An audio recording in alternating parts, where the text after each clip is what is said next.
Kami dari Majelis Taklim Al Yasmin, kami adalah santri dari Abah Helmi dan Bu Nyai Cita. Izin bertanya Gus, sekarang ini banyak sekali kajian, banyak sekali majelis taklim, banyak sekali bahkan di Sidoarjo itu majelis taklim, ibu-ibu itu ada lebih dari 20, 30.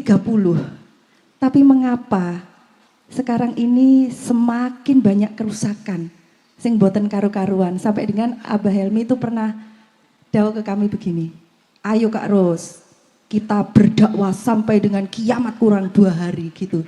Saking gregetennya semakin banyak kerusakan. Mohon pencerahannya Gus, terima kasih. Wassalamualaikum warahmatullahi wabarakatuh.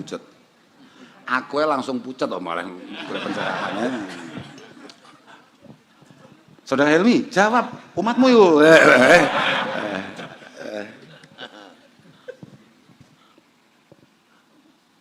Apa ini? Banyaknya majelis-majelis, kenapa kemudian hal-hal buruk masih terjadi di lingkungan kita? Maksudnya begitu kan? Makanya waktu matur.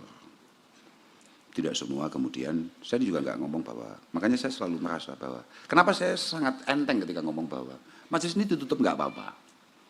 Karena ketika majelis ini kemudian tidak menampilkan satu kemanfaatan atau hal-hal yang bersifat positif, atau tidak menggugah kita untuk menjadi pribadi yang lebih baik, tidak membangun ketakwaan di antara kita, rasa takut di antara kita, maka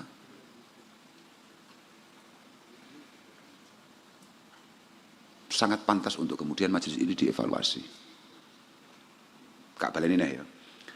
Apapun majelisnya, kalau ternyata hasilnya tidak mampu membuat, begini, Kanjeng Nabi sudah mewarning kita. Tadi malam itu sempat saya sampaikan.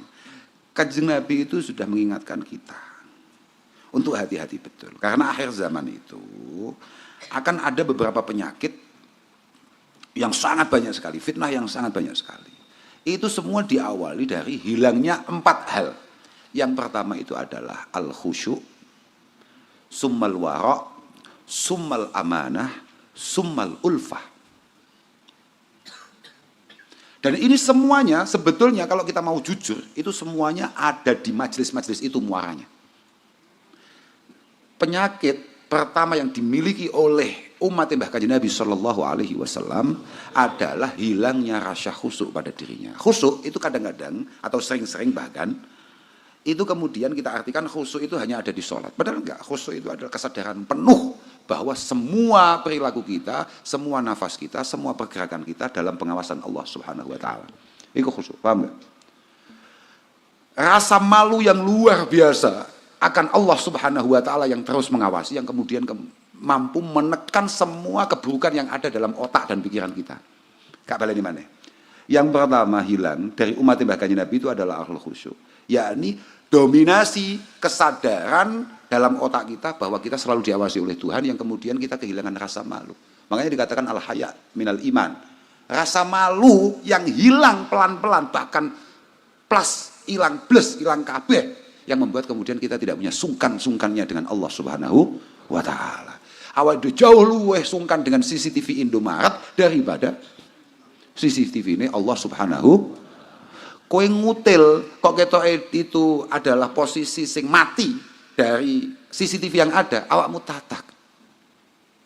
Tapi ketika kamu ngambil setelah ndangak ternyata yang dugure anek CCTV ini mau balik nih, itu adalah penghinaan kepada Allah Subhanahu Wa Taala. Dan itu adalah penyakit umat ini yang pertama, al-khusyuk, hilang. Yang kedua adalah al-wara'. Kenapa semakin ke sini? Nah, iki kabeh kan kudu dikei contoh kambek ashabil majalis, paham gak? Sahibul majlis, khudama'il majalis. Uswah yang harus nyata yang dilakukan oleh sahibul majlis. Contoh nyata yang dilakukan oleh sahibul majlis yang jenengan sebutkan segitu banyaknya tadi itu. Memiliki al-wara', memiliki kekhawatiran untuk melakukan hal-hal yang kurang baik. Bukan hanya hal-hal yang haram ya, tapi hal-hal yang kurang baik, kurang pantas. Ono baik, ono pantas, paham gak? Makanya kemarin itu saya kasih contoh. Misalnya kayak Pak Fat ini jalan-jalan ke kota, kemudian dia tidak pakai kopiah atau tidak pakai topi. Itu tidak apa-apa bagi orang awam. Tapi bagi dia yang beratribut kiai, beratribut santri, itu menjadi masalah. Paham mas kulo mboten? Ono. Kecuali memang kamu menjadi sangat asing ketika menggunakan atribut itu. Sarungan misalnya, santri biasanya nang dinding ngalor ngidul sarungan, nang mall awamu sarungan. Nah, awamu secara mentalitas gak cukup, wis gak usah, celonane pokoknya sempantes. Kan tetap pantas kan ono toh, pakaian-pakaian sopan, pakaian pantas kan tetap ada untuk menunjukkan bahwa kamu adalah santri. Ini jajal, saya bayangno, kowe moro-moro cetuk neng pasar turi ambek Pak Fat katokan cekak. Normal kan sebetulnya pakai celana pendek. Tapi kalau beliau yang melakukan, sama paham maksudku gak? Nah, iya. Lah, itu sudah mulai. Kadang orang itu sudah mulai luntur. Paham Pak? Mulai luntur. Yang namanya al-wara. Apalagi coba bahasane Gus Koyum, aku malah kelingan. Ulama saiki iku gak tahu beda-bedane amplop. Amplop model apa ae ditampa. Amplop kanggo nyewa bal-balan ngono Pak. Rodok subhat kabeh Pak. Iya, nah iya tuh, jelas tuh. Ndak ada. Kulo niku duwe amplop sing khusus ketoke rodok mambu neraka. Nah, supaya tidak lama-lama di neraka kak gawe akeh contohnya kak gawe nyewa bal-balan ngono lho, paham Pak? Iya. Kan tamu mutanawiyat. Lho, iya Pak. Tamu mutanawiyat. Nah, amplop yuk mutanawiyat, paham Pak? Nah, lah ketika kiai sudah mulai tidak peduli dari mana amplop yang mereka terima, apa mana sampai ono kiai ngeser rekeninge, mulai wedi to ngomongnya, aku mulai wedi to. Mau ibu-ibu takok mau lho rada medeni, aku langsung pucat. Walhasil ketika kita sudah sembrono akan hal-hal yang kira-kira kurang baik, kurang pantas, pasti sebentar lagi akan sembrono terkait hal-hal yang diharamkan oleh Allah Subhanahu wa Ta'ala. Dan itu kalau sampai dilakukan oleh tokoh agama, kiamat. Ngaji ping piro wae sudahlah. Berat untuk kemudian mendapatkan satu nilai yang positif. Ya Pak. Yang ketiga apa aja? Al-amanah. Amanah. Lagi-lagi muaranya di majelis-majelis itu. Amanahnya apa? Ya tadi itu. Kadang-kadang kiai juga tidak memiliki satu amanah. Artinya tokoh-tokoh yang dikiaikan. Saya nggak ngomong kiai yang benar-benar kiai ya. Cuma makanya bapak kulo, sama titani bapak kulo angger dawuh. Idza utliqal masyayikh mesti dikai sifat masyayikhil mu'tabar. Kiai yang benar-benar kiai. Mesti begitu. Ada sifatnya, paham ra? Mergo mutakayyi, coba bapak kan ngono. Bapak itu minal mutakayyiin, wong-wong sing etok-etok macak kaya kiai. Niku nggih. Mutagawis, ngono kan ya akeh. Paham maksudku gak? Iya, artinya hati-hati. Muaranya di sana, muaranya tetap di majelis-majelis itu amanah. Bahwa Quran yang dipahami, dipelajari, digeluti setiap hari oleh para santri itu mengandung satu amanah untuk kemudian diamalkan dan disampaikan sebenar-benarnya. Diamalkan dan kemudian disampaikan. Sekali lagi saya tegaskan, diamalkan kemudian disampaikan. Bukan hanya sekedar disampaikan yang kebetulan sesuai dengan, paham nggih? Paham maksud kula sampeyan? Yang sesuai dengan wah ketok cocoki. Wah, enggak gitu. Amanah.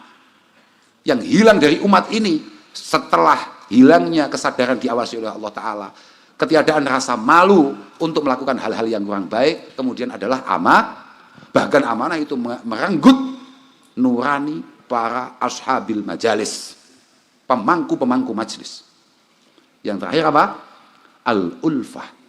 Semua kerusakan terjadi lagi-lagi kembali. Karena dari majelis ini tidak membangun kerukunan dan kekompakan sesama umat Islam atau bahkan sesama manusia. Tidak membangun ukhuwah al-basyariyah, tidak membangun kebersamaan di antara sesama. Semua majelis wajib mempertahankan ini. Kalau itu terjadi, makanya walaupun matur, banyaknya majelis harus membuat kita semakin lebih teliti kemana kita akan mengaji. Bayangno, umat ini sudah dalam kondisi genting. Lah wong mek kaya kula sing teko sakmene akeh. Ini menunjukkan betapa mengkhawatirkannya mentalitas pengajian hari ini. Sekali lagi, hanya sekedar kayak saya yang datang segini banyaknya. Potensi sesatnya 97%. Paham maksud gue? Bayangkan, coba bayangkan. Sayyidah Nafisah buka majelis, Imam Syafi'i buka majelis, Abdul Wahab Asy'arani buka majelis. Hasilnya apa? Kemaslahatan umat. Tapi kenapa ketika Abdurrahman Kausar buka majelis, hasilnya adalah kemafsadahan ummah, kan bahaya. Hasibu anfusakum. Coba, kita sudah hitungi diri kita sendiri aja. Kita nggak usah ngomongkan majelis yang lain, yang kita omongkan ya majelis kita sendiri. Ketika keluar dari pagar ini, ketika keluar dari sini ternyata tidak membawa kebaikan, ya pancen sing sawat awake dhewe. Sudah, ya begitu. Yang ngeruwet ya kita. Awak dhewe kurang tirakat, kurang. Pokoknya. Tapi insya Allah Mas, oh, ibu-ibu, mbak-mbak, mas-mas, bapak-bapak, kulo mboten nate insyaallah telat untuk kemudian terus mendoakan kulo lan panjenengan sedaya. Saya setuju hampir dalam setiap momentumnya saya selalu mendoakan moga-moga taufik hidayah inayah Allah Subhanahu wa taala selalu membersamai panjenengan. Karena apapun, jenengan boleh selalu hadir di sini atau apa, tapi pada akhirnya sekali lagi hidayah pure murni milik Allah Subhanahu wa taala. Uga iso popo. Artinya ya pada akhirnya ujungnya saya tidak punya kemampuan untuk ngajak panjenengan saya. Apa yang saya sampaikan hanya kewajiban saya karena saya ngaji, maka saya sampaikan. Saya share, ya kan, itu sudah. Bahwa kemudian itu menginspirasi atau membuat panjenengan menjadi lebih baik, Allahumma amin. Kita hanya mampu berdoa. Wis. Ngoten Ibu. Bu Ros. Koyok Kak Ros. Kak Ros iki lho, sapa jenenge? Ah, itu. Ipin Upin, sudahlah. Kita tidak perlu melihat majelis-majelis. Artinya tidak perlu mengomentari majelis manapun. Kita itu lihat majelis kita sendiri. Bagaimana majelis kita bisa menjadi lebih baik, lebih baik, lebih baik. Mugi-mugi majelis yang dipimpin oleh Mas Helmi dan Mbak Cita itu benar-benar diberi keistiqomahan oleh Allah Subhanahu wa taala dan kemudian benar-benar dijadikan majelis yang membawa berkah, membawa manfaat. Menderek marem. Oke? Bon nggih?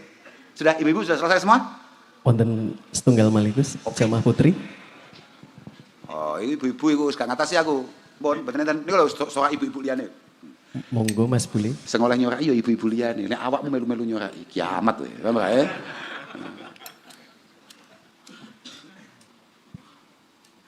Wonten Mas Buli? Enggak jadi. Betul kan? Mosok. Wonten Gus. Ojo ngenek-ngenekne kowe. Aku gak kira pengen salat tiga. Kalau ini mantan ini langsung terus geser teng salat tiga. Wis muga-muga awake dhewe sehat, Pak. Baus. Kaya wong ilang susu. Assalamualaikum warahmatullahi wabarakatuh. Waalaikumsalam. Nami kula Bilqis saking Kedawung, badhe tanglet. Niki teng dalam kitab tiang sing boten nate salat iku diberi azab kalih Allah enten gangsal welas perkara. Tapi kalau hitung malih teng kitab enten sekawan welas niku pencerahane pripun Gus? Pas aku wingi wis gak tambahi. Iku sing wingi kan ya ta? Pas aku wis gak tambahi aku wingi ngaji ta ora to? Diwingi mboten ngaji. Lah wong awakmu ya. Awakmu ki ya aneh-aneh pas aku wingi wis gak tambahi to. Sik halaman piro kuwi aku. Ya, awakmu digojoki kanca-kancamu iki lho. Ketabrak Karnaval.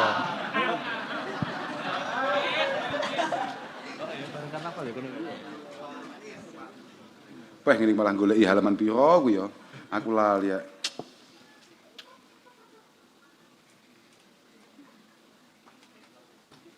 Duh.